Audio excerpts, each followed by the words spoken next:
மாதம் ஒரு முறை மின் கட்டணம் செலுத்தும் நடைமுறை ஏற்படுத்தப்படும். ஒன்றும் கிடையாது. அப்படி செஞ்சா மக்களுக்கு எவ்வளவோ லாபம். ஆனா அதை செய்யாம வேண்டுமென்றே மக்களுடைய காசை பிடுங்கிட்டு இருக்காங்க.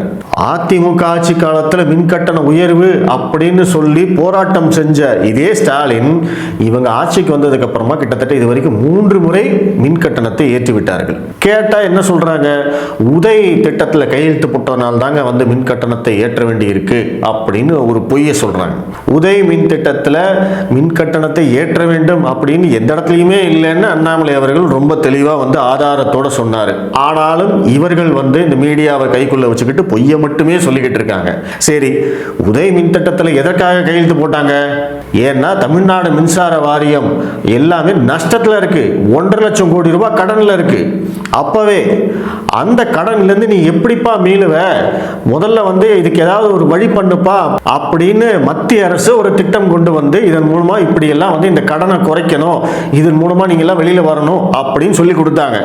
அந்த திட்டத்தை சாக்கா வச்சு இவங்க மின் கட்டணத்தையும் ஏத்திக்கிட்டாங்க. இந்த உயர்த்திய மின் கட்டணம் மூலமாக கடந்த 3-4 வருடங்களில் தமிழக மின்சார வாரியம்க்கு கிடைத்த லாபம் மட்டுமே கிட்டத்தட்ட 60,000 கோடி ரூபாய். அதாவது வழக்கமா கலெக்ட் பண்ற மின்சார கட்டணம் ஒரு பக்கம், இவங்க அந்த உயர்த்திய கட்டணம் இருக்கு இல்லையா, அந்த உயர்த்திய கட்டணம் மட்டும் 60,000 கோடி ரூபாய். அப்போ 1.5 லட்சம் கோடி ரூபாய் கடன் இருக்கக்கூடிய மின்சார வாரியம் இந்த உதய மின் திட்டத்தில் கையெழுத்து போட்டதுனால இவங்க மின் கட்டணத்தை ஏத்திட்டேன்னு சொல்றாங்க இல்லையா, அதன் மூலமாக லாபம் வந்திருக்கு இல்லையா, அந்த லாபத்தை வச்சு நீங்க கடனை கட்டியிருக்கணுமா வேண்டாமா?